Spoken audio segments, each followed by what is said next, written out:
Police ಇಲಾಖೆಗೆ ಸರ್ಕಾರ major ಸರ್ಜರಿಯನ್ನ ಮಾಡುತ್ತೆ. 130 ಇನ್ಸ್ಪೆಕ್ಟರ್ಸ್ ಟ್ರಾನ್ಸ್ಫರ್ ಮಾಡಿ ಆದೇಶವನ್ನ ಹೊರಡಿಸಲಾಗಿದೆ. ಪೊಲೀಸ್ ಇಲಾಖೆಗೆ ಸರ್ಕಾರ ಮೇಜರ್ ಸರ್ಜರಿ ಮಾಡಿದೆ. 130 ಇನ್ಸ್ಪೆಕ್ಟರ್ ಟ್ರಾನ್ಸ್ಫರ್ ಮಾಡಿ ಆದೇಶವನ್ನ ಹೊರಡಿಸಲಾಗಿದೆ. ವರ್ಗಾವಣೆಗೊಳಿಸಿ ಆದೇಶವನ್ನ ನೀಡಿದೆ ರಾಜ್ಯ ಸರ್ಕಾರ. 2 ವರ್ಷ ಪೂರೈಕೆ ಮಾಡಿದ ಇನ್ಸ್ಪೆಕ್ಟರ್ಗಳ ವರ್ಗಾವಣೆಯನ್ನ ಮಾಡಲಾಗಿದೆ. ರಾಜ್ಯದಲ್ಲಿ ಪೊಲೀಸ್ ಇಲಾಖೆಗೆ ಮೇಜರ್ ಸರ್ಜರಿಯನ್ನ ಮಾಡಲಾಗಿದ್ದು 131 ಇನ್ಸ್ಪೆಕ್ಟರ್ ಹಾಗೂ 27 ಡಿವೈಎಸ್ಪಿಗಳ ವರ್ಗಾವಣೆ ಮಾಡಿ ರಾಜ್ಯ ಸರ್ಕಾರ ಆದೇಶವನ್ನ ನೀಡಿದೆ. ನೀವು ಕೂಡ ಒಂದು ಆದೇಶದ ಪ್ರತಿಯನ್ನ ನೋಡ್ತಾ ಇದ್ದೀರಾ.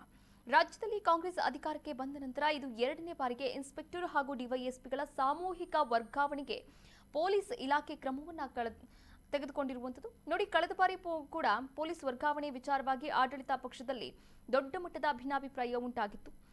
ಇನ್ನು ಈ ಪಟ್ಟಿಯನ್ನ 2-3 ಬಾರಿ ಪರಿಷ್ಕರಣೆ ಮಾಡಿದ್ದು ಇದೀಗ ಮತ್ತೊಮ್ಮೆ ವರ್ಗಾವಣೆ ಮಾಡಲಾಗಿದೆ. 131 ಜನ ಇನ್ಸ್ಪೆಕ್ಟರ್ ಹಾಗೆ 27 ಜನ ಡಿವೈಎಸ್ಪಿಗಳನ್ನ ವರ್ಗಾವಣೆ ಮಾಡಿ ರಾಜ್ಯ ಪೊಲೀಸ್ ಮಹಾನಿರ್ದೇಶಕರು ಆದೇಶವನ್ನ ಕೂಡ ನೀಡಿದ್ದಾರೆ. ಆ ಒಂದು ಆದೇಶದ ಪ್ರತಿಯನ್ನ ನೀವು ಕೂಡ ಗಮನಿಸ್ತಾ ಇದ್ದೀರಾ.